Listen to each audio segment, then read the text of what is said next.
Hi, and welcome to Real Talk, where I'm your host, Dr. Rollins Spells. This week on Real Talk, we are going to focus on the L, liberating legacy. And boy, do I have a treat for you. We're going to go on a journey all the way to Africa today and back home. And if that sounds interesting to you, I want you to stay tuned. We'll be right back.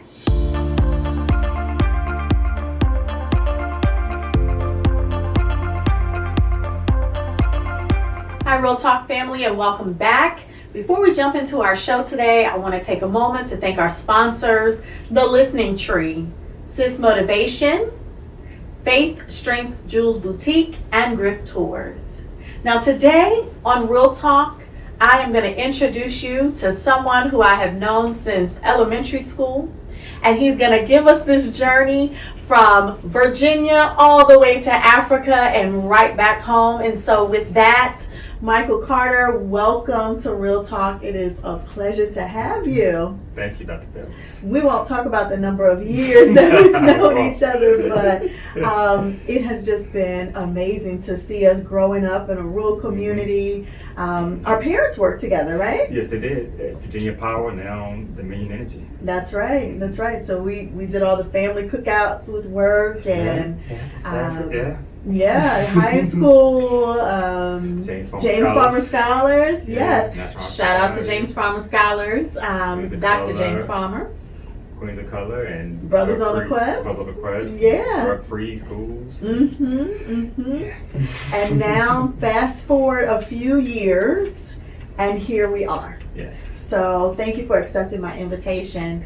As I've seen you back in our community, I have just told you how big a fan I am of the work that you're doing. And so today on this episode, I'm actually going to do little talking. I want you to share your story, and I want you to begin by talking about legacy. Mm-hmm. What is legacy to you, and why is that important? Legacy is one of those things that I think in our community and growing up we never talked about. And because you don't talk about it, you don't think about it, you don't plan for it. And my journey has kind of helped to cement the importance of legacy, its value, its need for the next generations. I come from Caroline County, but my father anyway, comes from Orange County, Virginia. And we have a farm there.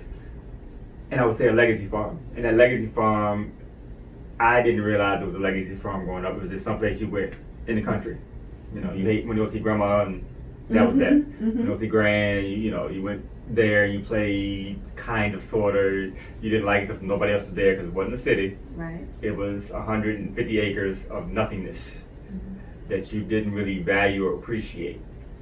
And after some journeys, Israel, Ghana, East Africa, West Africa, and returning back here, I started to look with a different lens at legacy. And this was 2017 when I returned back from Ghana after 5 years. And in that process of looking at the land, looking at the heritage, I was like, okay, I got something here. I've been looking all my life for a sense of self, purpose, direction, and I'm like, it's all right here. And there's a lot of land. And it took, again, me circling the globe to find out that it was right down the street. It was right at grandma's house.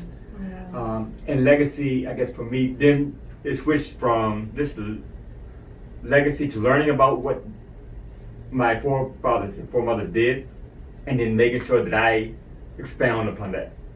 So my great-great-grandparents, Jefferson Shirley and Catherine Shirley, they purchased land in Orange County, Virginia in 1910 for $722. And if you know anything about the time period in that time with black people, most of us were sharecroppers. And in sharecropping, we made very little, if no money. So to be able to come up with $722.05, I can see where they got the 5 cents from, but the $722 seems a little daunting for people who were actually born enslaved. They were born in 1862. The end of the Civil War, 1865 was the end of the Civil War, so they were actually enslaved for a number of years. And to be able to, without a college education, or a high school education, or a formal education, see the value of this property, this land. And it wasn't just my family, it was so many of the families that we kind of, our foundations upon, that they understood, regardless of nothing else, if we got land, we got land, Mm-hmm. we got housing, That's right. we got food, Yeah. we got shelter, we got security. Because on that land, I'm sure, I mean, now it's woody. Then, talking to my elders, it was a forest. So if they was coming to get you, they had to find you. Right. You know, you could literally hide in those woods That's and real be talk. secure. Yeah. And, you know, and this was in 1910. And this is my great-grandmother's parents. And I didn't know much about them. I knew about my great-grandmother. She was living and called her Gran, and that was kind of the core of the family. And we always heard stories about Gran. I never heard stories about her parents and how that happened. So my legacy started to expand. It's like, you know, you hear Native Americans saying, Indigenous Americans saying, you know, you got to prepare for 7 generations. You see the brand 7th generation. Yeah. And I'm like, okay, I'm the 5th generation. My sons are the 6th generation, which means I will see the 7th generation of this legacy, of this $722 investment they made in 1910. I'm still seeing it now in 2020. Had the potential to see it in 2050, 2060, 2070. My 7th generation, 8th generation now are benefiting from this very calculated, thought out, understood asset in America. Because if you had bought anything else in 1910, matter of fact, you buy anything else in 2020, right, it's not going to have any value. That's right. So that $722 investment is probably could be well worth over $1 million or $2 million now. And that's just the financial aspect, but the historical aspect and the family aspect, because I met all my cousins there. Right. You know, right. that's, you know, just like I knew you, I was meeting every time somebody was born, every third Sunday, they would roll up and I'm, hey, how you doing? Yeah. A new one. Yeah. Okay. And that was the legacy that I didn't realize how much I cherished until I left.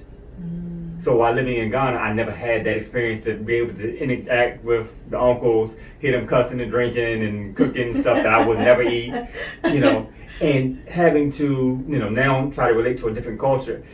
And, you know, what really kind of sealed my legacy was actually in Ghana. I was having a house built and I had 50 acres of land there that I was working with, and a house being built, and we had masons. We hired masons. They built everything by hand. So I'm supervisor of this house building. And one of my masons was telling me, you know, one of the guys that was there was from the local village. Okay. And we had leased the land from his family. And he was like, you know, when this lease is up, this will be our land again. And it had a really resonating effect on me in terms of I'm building something that I could very well lose in another 41 years, 13 days, and 20 seconds. It's like, you know, it's just like he's calculating whatever I do on this land is going to come back to me and my family. Right. And that had a resounding effect on me in terms of, what the hell am I doing? Right. You know, in terms of I'm here, I'm trying to build something, and I have this land. I don't know how much acres it is. I don't know nothing about it, but I have it. My father has made pleas to me like, I'm not coming here no more until you come to pick me up. Till I can come to pick you up from the airport. I've come to see you for the last 3, 4, 5 times, and now, you know, I want to be able to pick you up. I want you to come back home and kind of, you know, just look at it again. And one thing I learned in West Africa was when your parents call you home, your father call you home, you have to come. On that note right there, we are going to take a quick break, and I want you to pick back up with the story because I think it's absolutely amazing, and what an embodiment of legacy. Stay tuned. We'll be right back.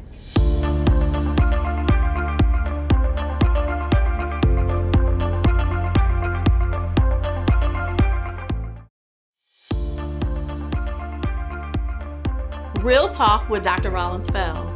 It's a place where we're going to have honest conversations that reframe reality, empower vision, activate faith, and liberate legacy. I'll see you then.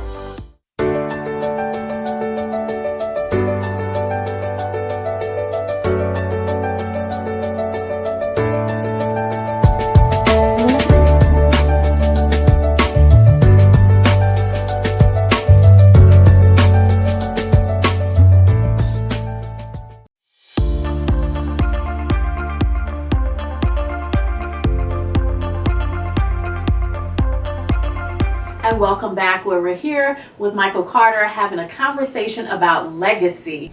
Now, Michael, before we went to the break, you were talking about land and the value of land, and I think it's so important, and I think it's one of the things that our families have in common, is the importance of it and the sacrifice and the forethought that our ancestors had to invest in something like that. And I'm sure that there are many viewers who can relate that sometimes when grandma or big mama gets sick, the first thing that, there's a conversation about is selling the land. And it's so important that we not do that. Absolutely. So earlier before the break, you mentioned that you have been in Africa for 5 years. And you said that, when your father calls you home, that you come home. But before you come to the part of the story where you're here, I want to know about what were you doing in Africa and what was that experience like? What was I doing in Africa? It was a unique situation. You may have heard of an organization, a little organization, not well known, called the Ku Klux Klan, KKK. And they would say things like, if you don't like it here, you need to go back to Africa. I took them up on that offer.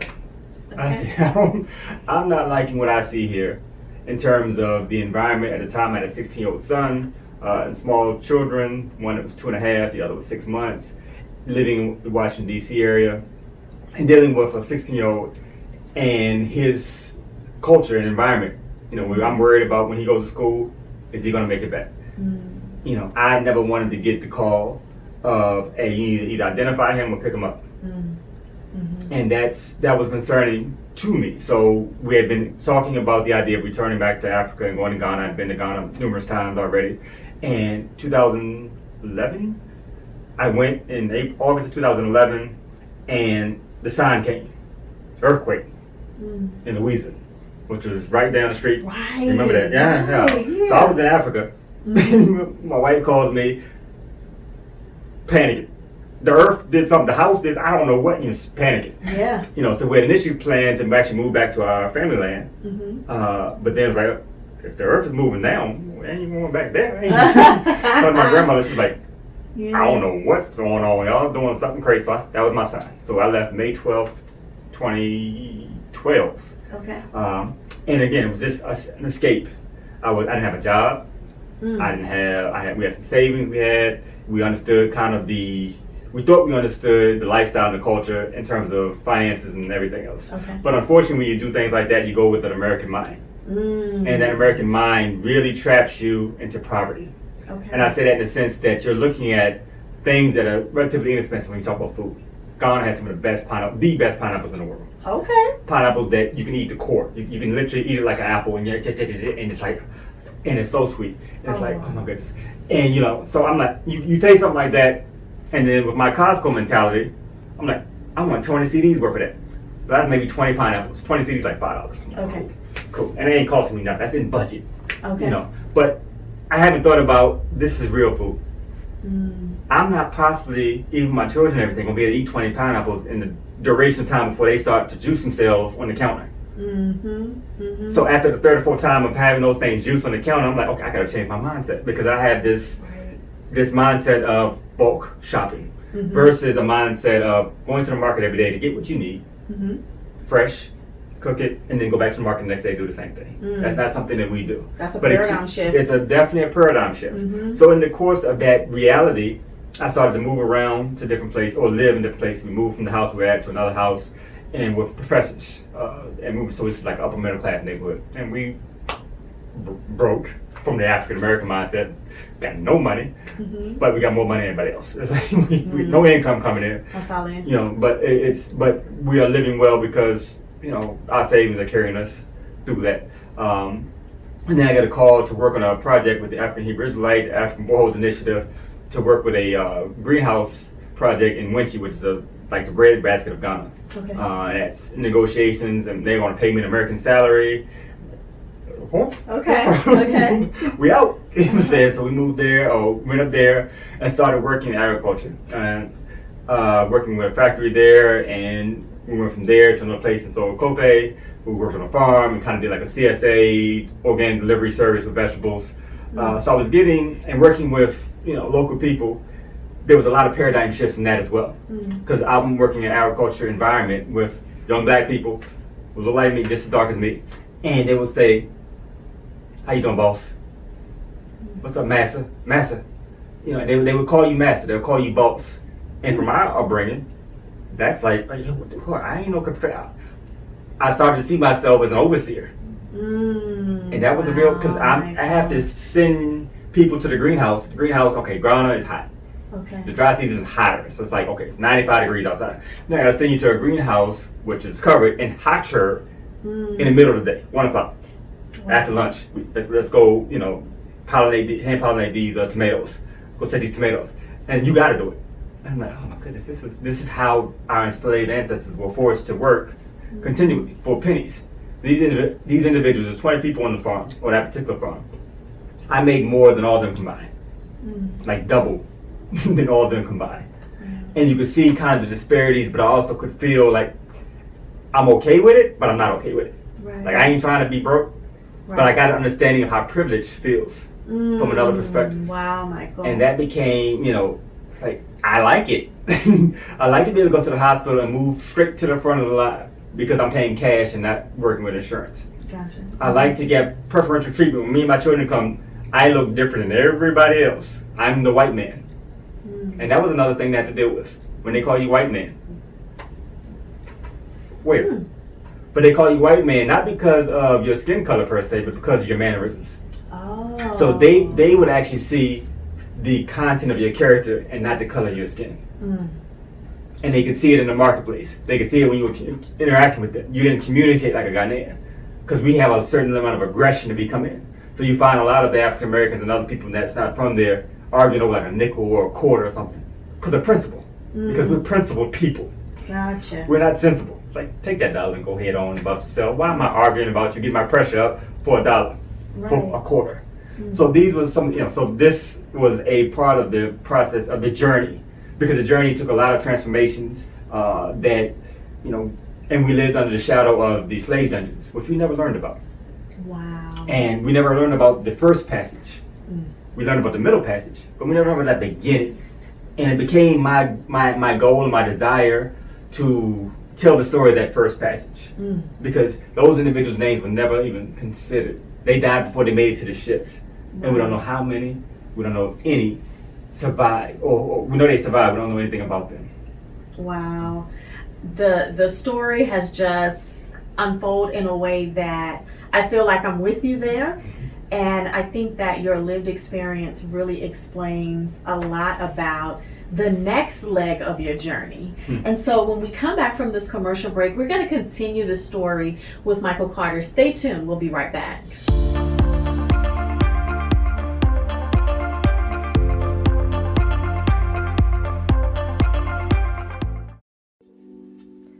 Strategically Inspired Solutions is your source for personal and professional development services. Our dedicated team of transformational coaches, speakers, and consultants know how to drive innovation and deliver high-impact results. In our one-on-one or group coaching programs, you will discover and design the authentic life you have always desired.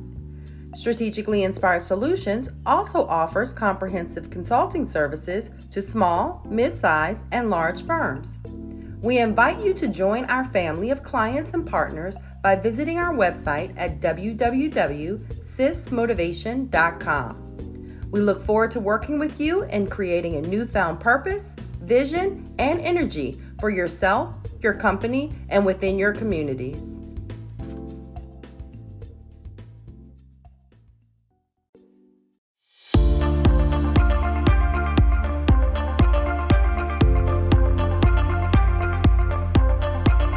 Welcome back, Real Talk family, where we are having a conversation with Michael Carter about his journey to Africa and some of the paradigm shifts that he experienced while he was there. And so if you can just pick right up with that part of your story, and then I want you to bring us back home and tell us about what you're doing now. So back in Africa and bring us on back home. Back in Africa, you know, one thing that you start to realize is that you are, how white or European you really are. So I escaped America, and I'm acting like a European person or American, and they call you Black American.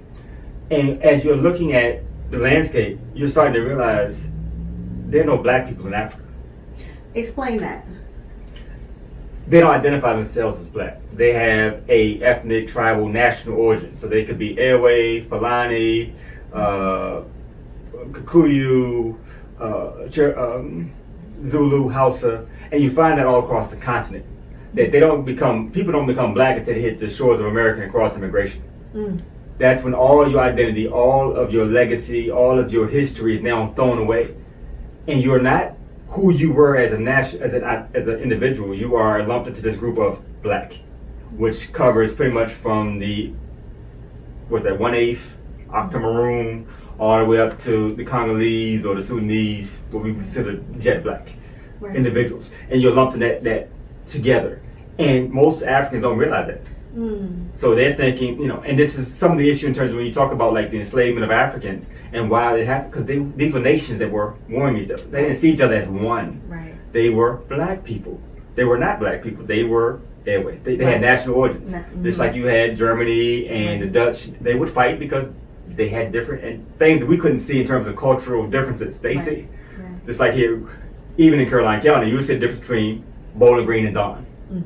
In terms of how their culture is, or Caroline and Fredericksburg, James Monroe. We're different cultures from that perspective, our mindsets. Can you imagine a nation now with millions, well, hundreds of miles of territory, and you saying, I'm like, no, you're not.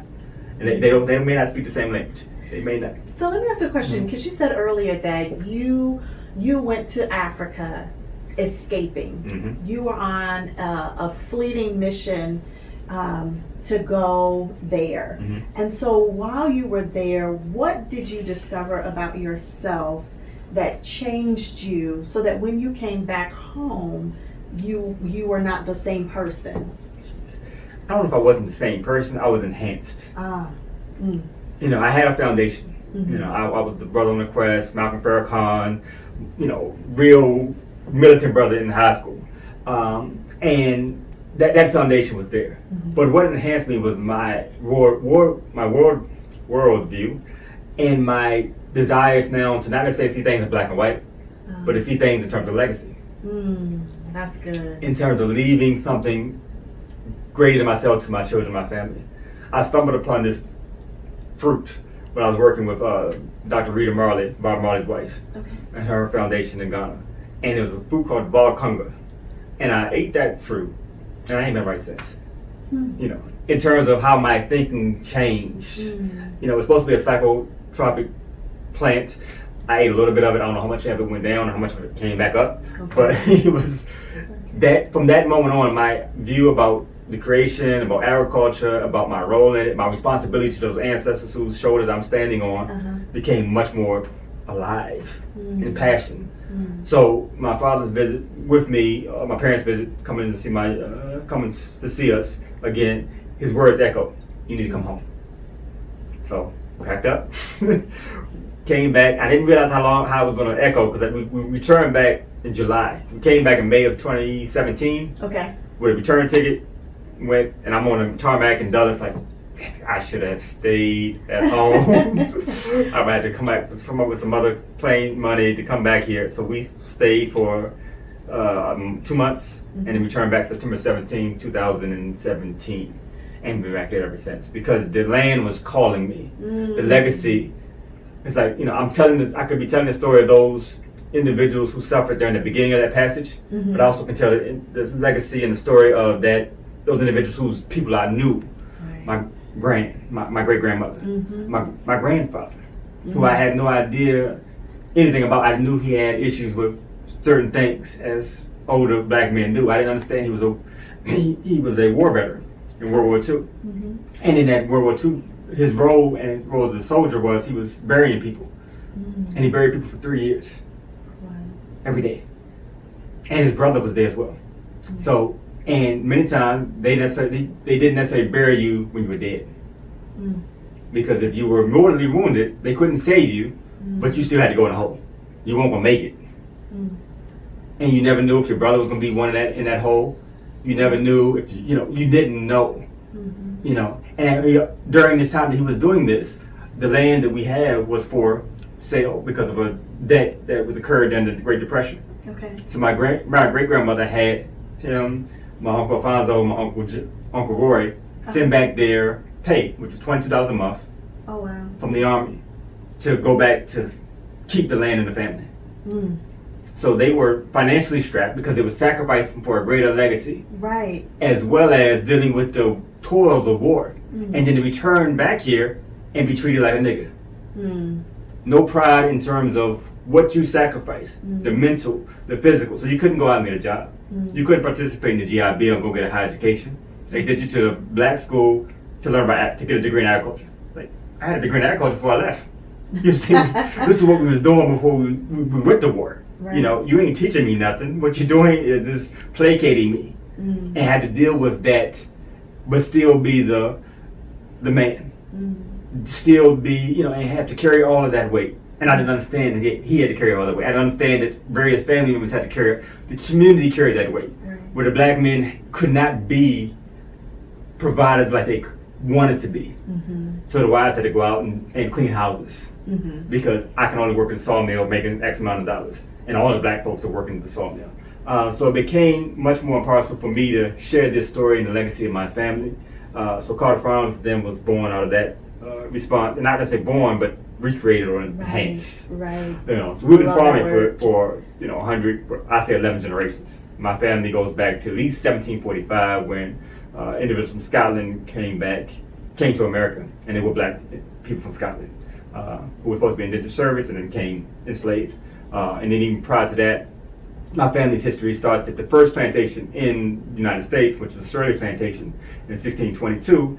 And my family on that side, they trace their lineage back to Angola, northern part of Angola, Congo, which would fit around the time of 1619. So we could have been here as early as 1622, but as late as 1745. Before America was America, we were here working the land. Wow. So what's happening on Carter Farms now? Now we're growing everything vegetables and building up legacy. So Carter Farms is the main hub. It's 150-acre land, about maybe 2 acres under cultivation. My uncle still does cattle there and hogs and other crops. And then on top of that, we have Carter Brothers, which is my son's business. They sell seeds, seedlings, saplings, whatever I can convince them to sell. And then we have Africulture. Africulture is a nonprofit that teaches and gives tours about the African and African American contributions to agriculture, and ultimately give racial teaching, because you don't necessarily understanding, but racial workshops on trauma, etc. My wife has a business as well called Indiva Wellness that teaches trauma, mindfulness, yoga, meditation, and how to heal with the land. So, you know, we have taken the base that we have with our farm and trying to expand it out and grow it. So we have a lot of things going on. I spend a lot more time, unfortunately, at a computer desk than I do on the farm, but that'll change come next season. There you go. Well, when you say the land is calling you, I think that what a powerful phrase. I want to thank you for coming on Real Talk. Like I said earlier, I respect your story. I respect the journey. You've always been such a great guy. Your family is amazing. You're always good. You're always kind-hearted and that sort of thing. Yes. To me, and so thank you for that, which is why you're here today. Appreciate it. But I wish you well in all that you do. Thank you for weaving legacy throughout everything that you touch, and I know that this 7th generation and the following set of 7 and the following set of 7 are going to continue to thrive because you are doing the work. And so, ladies and gentlemen, thank you for joining me today for another impactful episode of Real Talk with Dr. Rollins Fells, where we strive to reframe your reality, empower your vision, activate your faith, and liberate your legacy. Thank you, Michael Carter, for joining me today, and I will see you all next week.